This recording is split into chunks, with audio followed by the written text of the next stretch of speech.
Good morning to all. Welcome back.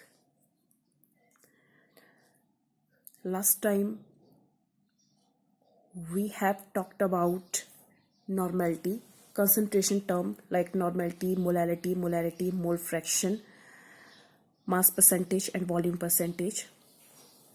Okay. From today we will start with our next chapter, that is next topic of chapter solution, that is your solubility.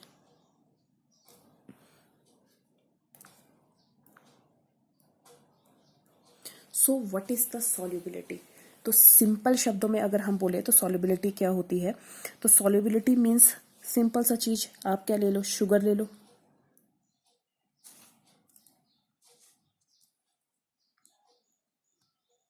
Sugar को पानी में डाल दो, solution बन गया। ठीक है, हम चैप्टर कर रहे हैं सॉल्यूशन। सो सॉल्यूशन में आपके पास दो कंपोनेंट होते हैं हमेशा। दिस इज योर सॉल्यूट, जो कम कंसंट्रेशन में होगा उसको सॉल्यूट बोलेंगे, जो ज़्यादा कंसंट्रेशन में होगा उसको सॉल्वेंट बोलेंगे। और क्या बन गया हमारे पास? एक सॉल्यूशन बन गया। ठीक है, तो जब सॉल्यूशन बन रहा है तो आपकी शुगर इसमें डिसॉल्व हो रही है, घुल रही है, उसी को हम सॉल्युबिलिटी बोलते हैं। So what is the solubility? So solubility is the substance expresses the maximum amount of which can be dissolve in a specific amount of solvent. For example, आपके पास सॉल्यूट है शुगर, ठीक है, और एक है सॉल्वेंट पानी। तो पानी में आप शुगर का कितना अमाउंट डिसॉल्व कर सकते हो, वही उसकी सॉल्युबिलिटी कहलाएगी। ठीक है, अब जैसे सपोज करो आपके पास एक पानी का गिलास है, उसमें आपने एक चम्मच चीनी का डाल दिया। ठीक है, तो जब आप उसको घोलोगे तो आसानी से घुल जाएगी। अब आपने दूसरा चम्मच चीनी का डाल दिया, ठीक है, तो उसको घोलोगे, फिर से वो घुल जाएगी। तीसरा चम्मच डालोगे, वो घोलोगे, आराम से घुल जाएगी। चौथा चम्मच डालोगे, ठीक है, फिर पांचवा डालोगे, फिर छठा डालोगे। तो आप देखोगे एक टाइम पर जैसे जैसे आप उसमें शुगर ऐड कर रहे हो, यानी कि आप शुगर की कॉन्सेंट्रेशन जैसे जैसे बढ़ाते जा रहे हो, ठीक है, तो किसकी कॉन्सेंट्रेशन कम हो रही है? पानी की कॉन्सेंट्रेशन कम होती जा रही है। ओके, और जैसे जैसे आपके पानी की कॉन्सेंट्रेशन कम होती जा रही है और इसकी कॉन्सेंट्रेशन बढ़ना शुरू हो गई, ठीक है, इस प्रोसेस, ठीक है, इसकी कंसंट्रेशन पढ़ना शुरू हो गई। सो जब हम शुगर को बहुत ज़्यादा अमाउंट में डालते हैं एक स्पेसिफिक अमाउंट ऑफ वाटर में, तो कुछ टाइम के बाद आप देखोगे वो शुगर पानी में घुलने से मना कर देती है। ठीक है, ऐसे सॉल्यूशन को हम सैचुरेटेड सॉल्यूशन बोलते हैं। So what is the saturated solution? The amount of solid that dissolve in 100 gram of solvent at a given temperature to form a saturated solution.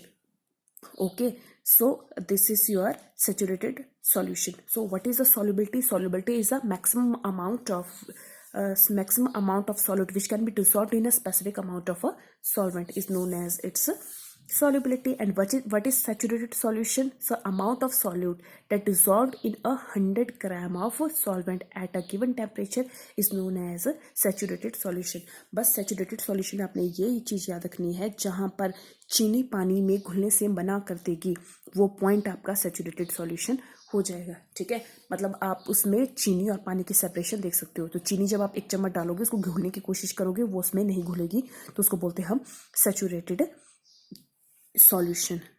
ठीक है, अब now next topic is the factor affecting the solubility of solid in a liquid. वो कौन से factor है जो affect करते हैं सॉल्युबिलिटी? ठीक है, किसी की भी सॉल्युबिलिटी को वो अफेक्ट करेंगे। तो वो फैक्टर हमने अब देखने हैं कि कौन से फैक्टर हैं ऐसे जो सॉल्युबिलिटी को अफेक्ट करते हैं। ठीक है, तो सबसे पहला जो आपके पास फैक्टर है वो है nature of solute and solvent. तो सॉल्यूट और सॉल्वेंट का नेचर कैसे होना चाहिए?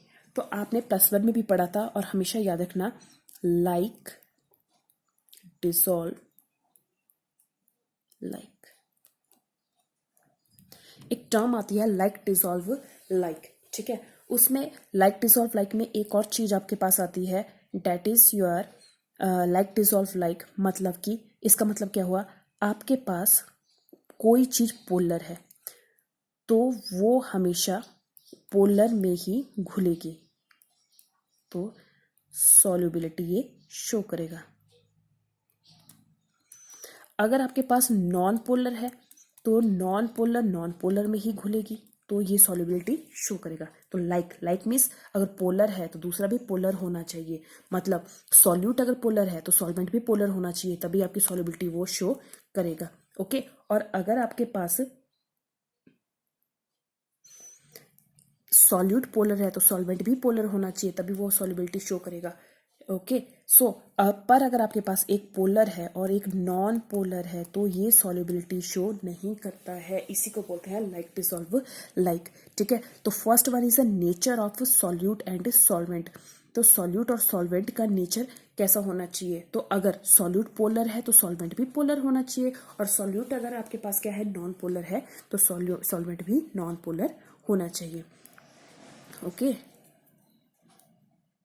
तो ये जो भी मैंने अभी रब किया आपने कॉपी पे ये लिखना है, क्योंकि ये छोटी छोटी चीजें हैं, आप कॉपी पे लिखते नहीं हो इसलिए आपके बेसिक कभी नहीं बन पाते हैं। सो इसको राइट डाउन कीजिए, ठीक है, अच्छे से लिखिए। So nature of solute and solvent क्या हुआ। सो according to basic rule that is like dissolve like means polar solute dissolve in a polar solvent and non-polar solute dissolve in a non-polar solvent। ठीक है, plus में मैंने आपको एक चीज बताई थी, जैसे कि आपके पास, ठीक है, अब आप पहचानोगे कैसे कि कौन नॉन पोलर है और कौन पोलर है। तो प्लस वन में आपको पहले बताया था, मैंने फिर से एक बार बता रही हूँ, तो पोलर वो होता है जिसके ऊपर पॉजिटिव और नेगेटिव चार्जेस आते हैं। ठीक है, polar substances are those which contain charges. तो पोलर वो होगा जिसके ऊपर क्या आएंगे, चार्जेस आएंगे। अब ये चार्जेस क्यों आएंगे, ड्यू टू इलेक्ट्रोनेगेटिव एलिमेंट की वजह से। ठीक है, इलेक्ट्रोनेगेटिव एलिमेंट कौन से होते हैं, तीन ही मोस्ट, एफओ एंड फॉन, ये सबसे ज्यादा इलेक्ट्रोनेगेटिव एलिमेंट है। ठीक है, और नॉन पोलर कैसे आएंगे, चार्जेस नहीं आएंगे, इलेक्ट्रोनेगेटिव एलिमेंट की जरूरत नहीं है।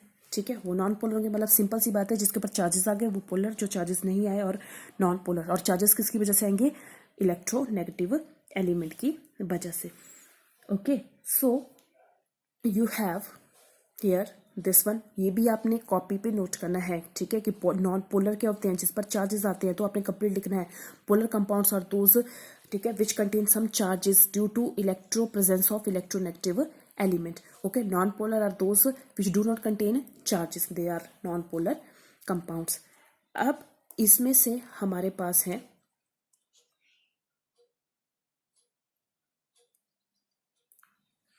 ठीक है, सो फर्स्ट वन इज जैसे आपने कैसे पता लगेगा कोई पोलर है, जैसे मैं अगर आपको बोलूँ क्या NaCl पानी में डिसॉल्व हो जाएगा। ठीक है, तो NaCl के पानी में डिसॉल्व हो जाएगा, तो सबसे पहले देखो क्या इसमें कोई NaCl में इन दोनों में इलेक्ट्रोनेगेटिव एलिमेंट है, यस, इस पे ऑक्सीजन है, स्टार लगा दिया, इस पे है कोई, तो आपके पास इलेक्ट्रोनेगेटिव एलिमेंट कौन से होते हैं, एक तो FON। ठीक है, और आपको पता है ये सारे के सारे अपने ग्रुप में फर्स्ट मेंबर होते हैं। ठीक है, ये तो इलेक्ट्रोनेगेटिव है, साथ में इनके मेंबर्स भी इलेक्ट्रोनेगेटिव है, जैसे फ्लोरीन के बाद क्या आता है, क्लोरीन, ब्रोमीन। ठीक है, वैसे ऑक्सीजन, नाइट्रोजन, तो ये सारे इलेक्ट्रोनेगेटिव होते हैं। अब क्लोरीन है, chlorine is a electronegative element, तो ये इलेक्ट्रोनेगेटिव एलिमेंट हो गया। ओके, तो अब इलेक्ट्रोनेगेटिव एलिमेंट होने की वजह से आपके पास क्लोरीन क्या काम करेगा। ठीक है, ऐसे आप ये है पास है, this is your sodium, this is chlorine. आपको पता है NaCl आयनिक बॉन्ड बनाता है। ठीक है, और आयनिक बॉन्ड को कभी भी हम बॉन्ड की फॉर्म में शो नहीं करते, क्योंकि आयंस के बीच में फोर्स ऑफ अट्रैक्शन होती है, ना कि कोई स्पेसिफिक टाइप के बॉन्ड इसमें बनते हैं। So this one is your ionic bond. अब ये आपके पास आयंस आ गया। ठीक है, अब देखो Cl है, Cl इज अ नेगेटिव, ये इलेक्ट्रोनेगेटिव एलिमेंट है, तो ये क्या करेगी, इस बॉन्ड पेयर को अपनी तरफ खींचने की कोशिश करेगी। ठीक है, Cl इलेक्ट्रोनेगेटिविटी का मतलब होता है कोई चीज स्ट्रांग है। ठीक है, स्ट्रांग है मतलब उसकी बॉन्ड को पुल करने की पावर ज्यादा है। फॉर एग्जाम्पल आपके पास कोई बहुत ही तगड़ा सा आदमी है, उसके पास रस्सी है, ठीक है, उसका जोर बहुत ज्यादा है, तो अगर उसके पास जोर ज्यादा होगा तो वो रस्सी को अपनी तरफ स्ट्रांगली खींचेगा। वही पावर क्लोरीन के पास है, ये बीच में बॉन्ड है, बॉन्ड मतलब फोर्स ऑफ अट्रैक्शन है, तो ये क्या करेगा, इस बॉन्ड को अपनी तरफ खींचने की कोशिश करेगा। ठीक है, और अगर ये इसको अपनी तरफ खींचने की कोशिश करता है तो उसके ऊपर नेगेटिव चार्ज, इसके ऊपर पॉजिटिव चार्ज, तो क्या ये पोलर है, यस, क्योंकि इसके ऊपर पॉजिटिव और नेगेटिव चार्ज आ गए। क्यों आए, इस इलेक्ट्रोनेगेटिव एलिमेंट की वजह से। Water, again water is electronegative element. ठीक है, तो वाटर के पास दो हाइड्रोजन अटैच होते हैं, तो ये इसको भी खींचने की, ये इतना स्ट्रांग है कि ये इसको भी खींचेगा, इसको भी खींचेगा। तो जब ये इसको खींचेगा तो इस पर क्या चार्ज आएगा, एक नेगेटिव, और जब ये इसको खींचेगा इसके ऊपर क्या चार्ज आएगा, एक और नेगेटिव।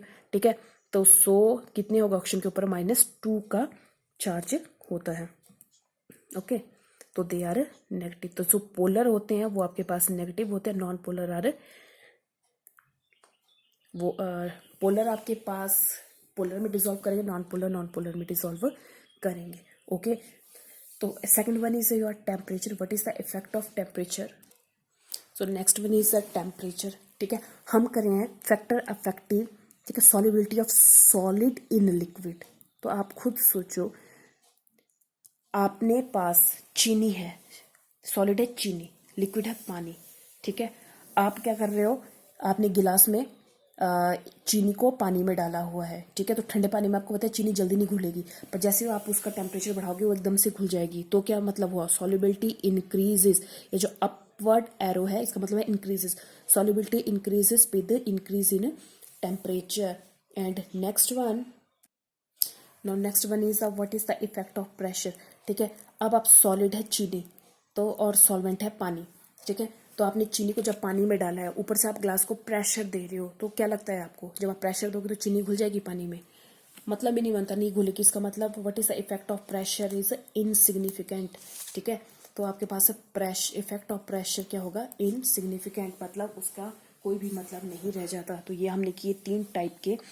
ठीक है, अब हम करेंगे solubility of gas in liquid. ठीक है, नेक्स्ट टॉपिक है हमारे पास solubility of gas in liquid. Thank you.